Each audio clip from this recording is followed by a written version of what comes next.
Interpellé fin juillet à Paris, il s'était fait livrer de la cocaïne chez lui. Le président de l'Institut national de l'audiovisuel, l'INA, institution respectable en France. Elles sont toutes les archives audiovisuelles françaises.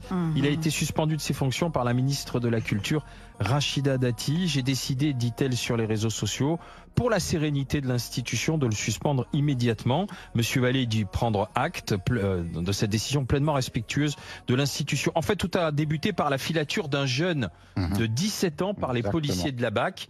Et ils l'ont suivi. Ensuite, ils l'ont interpellé. Il transportait 600 € de la cocaïne. Il a dit qu'il était allé voir un ami. Ils prennent contact avec l'ami. Et là, c'est le président de l'INA. Alors, la suspension, est-ce que c'est trop peu pour monsieur le président de l'INA? Albel Boilly? Avant de parler de la suspension, j'aimerais quand même compléter. Là, on a affaire clairement à la filature de ce qu'on appelle le Uber Sheet, en fait. Ouais. Et contrairement à ce que son nom l'indique, dans le Uber Sheet, c'est-à-dire ces livraisons à domicile, il n'y a pas que du shit qui est livré. Vous avez tout type de drogue. Et c'est très bien que cette personne se soit fait gauler. Pourquoi? Sans être complotiste, j'ai l'habitude de dire que quand vous avez quelque chose qui périclite, c'est que vous avez au niveau des élites et de personnes en responsabilité des gens qui sont complices. Dans les clients, vous avez des monsieur tout le monde, mais vous avez des chefs d'entreprise, on a vu, vous avez des politiques, des journalistes, des avocats, vous avez même des policiers malheureusement. Et tant que cet écosystème continuera de consommer, continuera en fait d'être en complicité avec les narcotrafiquants, on aura du mal à s'en tirer malheureusement. Maintenant, est-ce que c'est une bonne idée ou est-ce que c'est suffisant ou pas?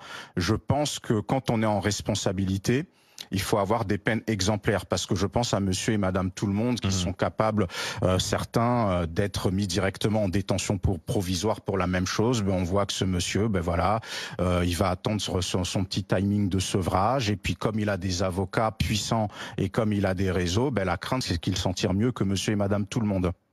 Surtout que monsieur et madame tout le monde qui a la même addiction que ce brave monsieur.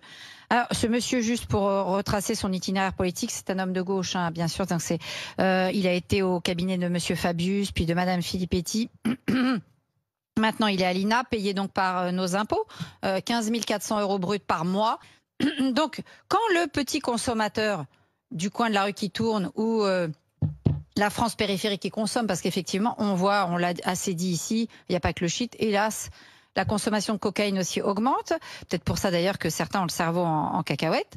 Lui, c'est pas, il dépense pas 60 €, hein, 600 €. Exactement. Ouais. Donc là, on est affaire à un gros consommateur qui est un gros aliment. Il alimente de façon massive. Autour de lui sûrement. Les trafiquants. Lui-même ou autour de lui. Et tous ces gens-là ensuite viennent nous faire la morale, bien sûr, parce que c'est les rois de la morale. Hein, c'est messieurs et dames, la morale, toute la journée, il faut pas faire ci, il faut pas faire ça, faut manger ci, il faut manger ça, faut aller là, faut pas aller là. Mais 600 balles de coke. Donc imaginez-vous le pouvoir d'achat de ce monsieur. Et sachant que la coke coûte moins cher qu'avant parce que sur Snapchat, voilà. Donc vous imaginez tout ce qui se met. Alors c'est peut-être pour lui et ses amis parce que peut-être qu'ils avaient l'intention de faire une soirée. C'est-à-dire toi tu l'aurais pas suspendu, il aurait viré. Mais viré immédiatement. Mais alors et sans solde, sans parachute doré, sans rien du tout et comparution immédiate. Mais bien sûr parce qu'encore une fois, quand on a affaire à ce genre-là de consommateur, on a affaire à un consommateur qui est quasiment un trafiquant. Parce que à 600 € de dépenses, on n'est plus juste dans le petit consommateur de shit du coin de la rue qui tourne pour le petit week-end festif. On est sur un gros consommateur là, on habituel. A 10 grammes, hein, oui, il faudrait, et j'espère que cette alerte va en inquiéter d'autres, parce que le poisson pourrit par la tête, mon cher Abel. Mais oui, donc il y en a d'autres qui s'en foutent plein le nez. Sur les jeunes de quartier populaire, mais déjà c'est symptomatique de ce que tu dis. Mais que le livreur il a 17 ans. Hein, exactement, c'est un mineur. Et c'est symptomatique de l'hypocrisie. Vous avez tout un écosystème qui comprend un certain nombre d'élites.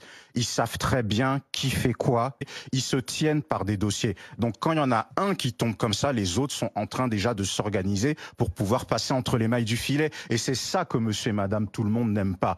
Cette impression de l'impunité des puissants en réalité. Mais si c'est un môme, allez, à 21 ans, on est déjà majeur, mais qui se fait choper avec de la cocaïne comme ça pour 600 €, mais qu'est-ce qu'il va pas prendre dans la gueule? Et qu'est-ce qu'on va pas dire en plus si c'est un jeune issu des quartiers populaires? Là, on sent que ça dérange, que voilà, faut essayer d'arranger les choses et vous allez voir, ça va disparaître. Abel, tu sais ce qu'on va dire là? complotiste, populo, démago, alors que ce que tu dis, c'est la pure vérité. C'est la réalité. Tout le monde se tient, tout le monde se tient dans ces milieux, et c'est uniquement parce que c'est sorti dans la presse qu'il a été repris. Sinon, ça passait crème. Et je peux vous dire, tu as bien fait, parce qu'il n'y a pas que ça. Il y a aussi des affaires sexuelles. Ben oui, il y a aussi des affaires sexuelles. Et la prostitution des mineurs. Avec la prostitution de mineurs dans certains milieux, mais ça, quand ça touche les élites, on n'en entend pas parler. Et quand tu le dénonces, qu'est-ce qu'on te dit? Complotiste. Complotiste. Bah oui. Continuez comme ça. On te menace de c'est comme ça que le